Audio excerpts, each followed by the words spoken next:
Here we go! Showtime! Hello, welcome to our channel, and welcome to a community review of Sonic the Hedgehog 3. The good. 1. Gen X reporting in. Just got back from the first screening at our AMC with my 12-year-old. We both agreed that this was the best Sonic film, the closest to the games, with great action scenes, a ton of laughing. Jim Carrey nails this once again, but even funnier with two of them on screen. A fantastic soundtrack, including one of my all-time favorite bands, the Traveling Wilburys. Fantastic visual effects that are very 3D in the 2D format. The perfect runtime isn't too short, and just as soon as you get tired, it wraps up. Stay past the beginning credits for a scene that hints at Part 4, which satisfied all the kids around us. We walked out smiling, this one had it all, well done and recommended. 2. Sonic 3 is a great movie. The movie is action-packed, story-driven, and just great. There were some scenes that felt rushed or slow or not needed, but overall, it's the best video game movie of all time. 11 out of 10. 3. Great movie. Keanu voicing Shadow was an epic addition to this franchise. Jim Carrey playing two roles was twice the genius, and twice as much show-stealing. Great story and soundtrack, and a super fun night out at the theater. 4. Sonic 3, I think, is the best movie I ever saw in 2024 out of all the new movies like Wicked, Mufasa, and everything else. Fabulous animation. And the fact that it's like animated but still in real life is really cool. The story of it is really nice, and I enjoyed watching it. Definitely worth seeing in the theaters. 5. A great movie all around. None of that manufactured interpersonal conflict you see in other sequels made just to give the characters a reason to fight. All interactions were organic and flowed well. Jim Carrey stole the show twice over, and Keanu Reeves did justice to the role of Shadow. Family-friendly and great lessons to live by. My only criticism is that they could have used Dark Supersonic for one scene and didn't. Not a deal-breaker, though. Live and learn. 6. Wow. First impressions of the movie is that it definitely delivers on the hype. Somehow they managed to make this franchise even bigger than the previous. This doesn't hold back on the fan service, and Sonic fans like myself will definitely be pleased with how the story is handled, but also how they handle the characters, visuals, and even the music. The human characters, Tom and Maddie, are probably the only element in this movie I could have with or without. They don't really serve a big purpose other than to move the story along. But they're not horrible characters. I like them fine, they just don't have much screen time. But I'm also okay with that because we come to these movies to see Sonic and the gang. The bad. 1. I saw the movie at the cinema with my sister. We enjoyed the movie, but at the same time I have to say that we didn't like it. The first Sonic movie was a just passable movie. The second movie was a movie that we didn't like much. This third movie is the Sonic movie that we liked the least. The Sonic saga is starting to show a certain tiredness, and when we get to the third, the story starts to get monotonous and repetitive. It doesn't amuse me as much as it used to. Sonic has quite predictable sequences. His companions sometimes make jokes that aren't funny, and the movie isn't that great. I don't reject it, but it's far from a good movie.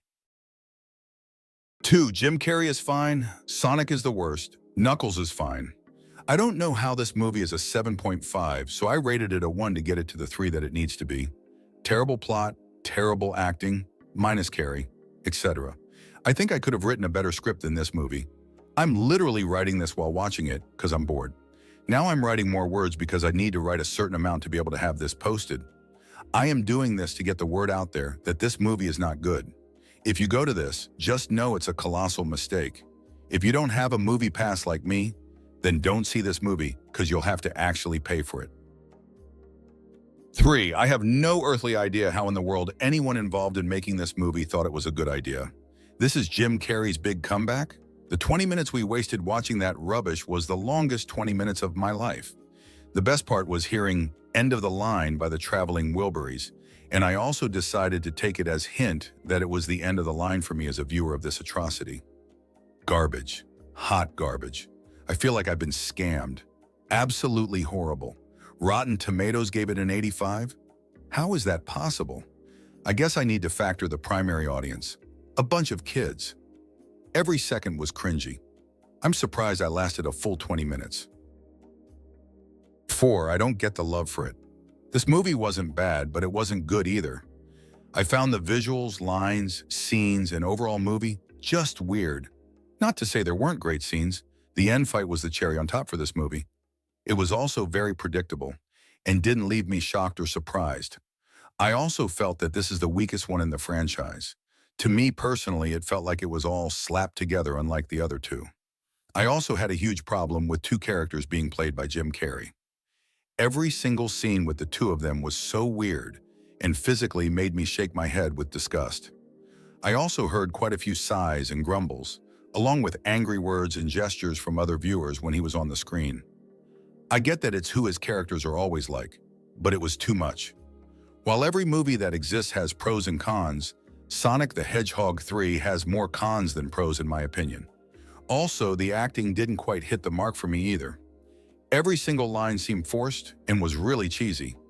I also felt that the movie was way too long, and at some points I found myself scrolling on my phone, begging for it to end, and questioning whether I should walk out of the theater or not.